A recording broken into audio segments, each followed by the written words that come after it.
a major CNN investigation. And here's what it reveals. It reveals that more than a dozen attorneys general across this country, both Republicans and Democrats, took extravagant trips paid for by major corporations. Okay, maybe that bothers you on its own, but it adds here. The trips were tens of thousands of dollars, business class, and a whole lot more. And who paid for them? The companies? Companies they were investigating. Kyung La is out front. Attorney General Torres? Excuse me, sir. Hi. Could I just grab you for 1 second? New Mexico's Attorney General Raul Torres is on his way into a public meeting. We got to run. We'd reach out to your office. We hadn't heard back. Sure. Let me do this, and we can have a talk afterwards. Okay, thank you, sir. What we're trying to find out is why he and a bipartisan group of attorneys general would accept invitations to join corporate lobbyists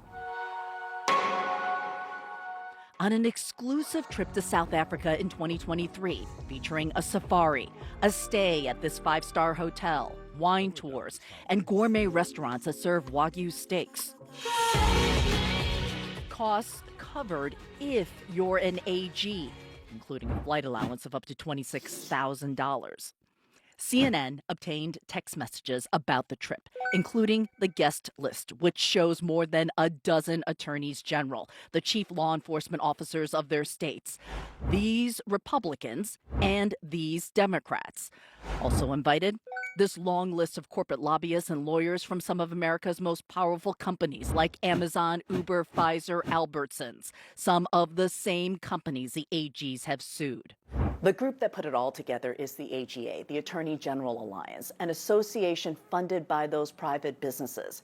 It calls donations sponsorships. And as you can see on this AGA document, the more the corporations pay, the more they get. For example, $150,000 would get a company special projects and collaborations and access to 2 invite-only events. The AGA has hosted international trips to Spain, France, and scheduled for next month, Italy. Invited with the AGs on these work trips, a +1. Like when Ohio's Republican Attorney General Dave Yost and his wife booked business class tickets to France last year. The South Africa trip did include meetings on topics like cybersecurity and international relations, but also a wildlife bus tour, as seen in a separate text chain of African animals, as an AGA staffer shared. Replying to those photos, Chris Carr, Georgia's Republican Attorney General, who texted, "That's fantastic. Thank you again." Once home, Carr's staffer texted, "The boss had a blast last week," and asked for the calendar of upcoming events. At the time, Carr's office had an ongoing investigation into TikTok, which had a lobbyist invited on that South Africa trip. In a statement, Carr's spokesperson told CNN that investigation continues and added Carr supports AGA's educational forums that are essential to staying ahead of emerging threats. Neither Carr nor any of the Republican AGs agreed to interviews. We caught up with Torres and other Democratic AGs at this public event.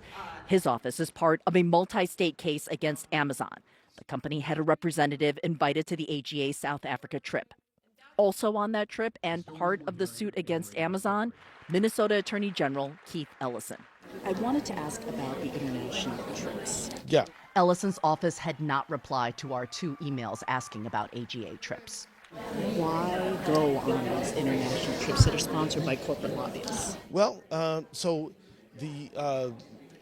from Mexico, we have a large amount of fentanyl coming through. Well, there are a lot of international issues that we deal with every day. Ellison did not mention South Africa or France in our discussion. I mean, I understand how this game is played. I mean, us reporters and politicians always, you went on a trip and try to embarrass the politician. I understand that thing.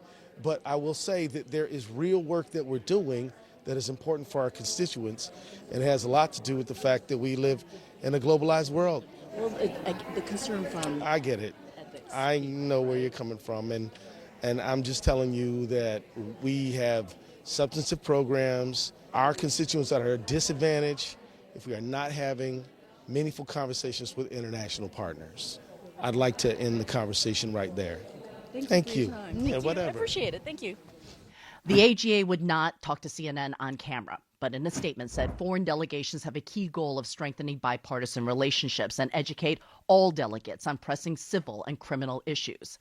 Asked about the safari, the group said the visit included discussion on combating the illicit trade of endangered species. New Mexico's AG did not stick around like he promised to respond to our questions. Our CNN investigation did find that not all AGs go on these lavish international trips, like Arizona's Democratic Attorney General Chris Mays. Is that an intentional move on your part to avoid these trips? I think it's an intentional move on my part to put my focus here in Arizona. I'll leave it at that. Now, we did get a follow-up statement from the New Mexico Attorney General's office, who pointed to lawsuits filed against private companies and said AGA programs promote equal enforcement of the law. Illinois' Attorney General also told us AGA trainings have led to more effective enforcement efforts. Though we did not hear back from all attorneys general offices, we did contact Aaron. And the AGA did send a follow-up statement that said the group hosts many U.S. trainings offering legal education credits for attorneys and that not all event speakers are donors. Aaron? Yeah. Kyung, thank you very much. Hard to imagine why an attorney general needs to go on a trip with lobbyists in South Africa. All right, Kyung, thank you.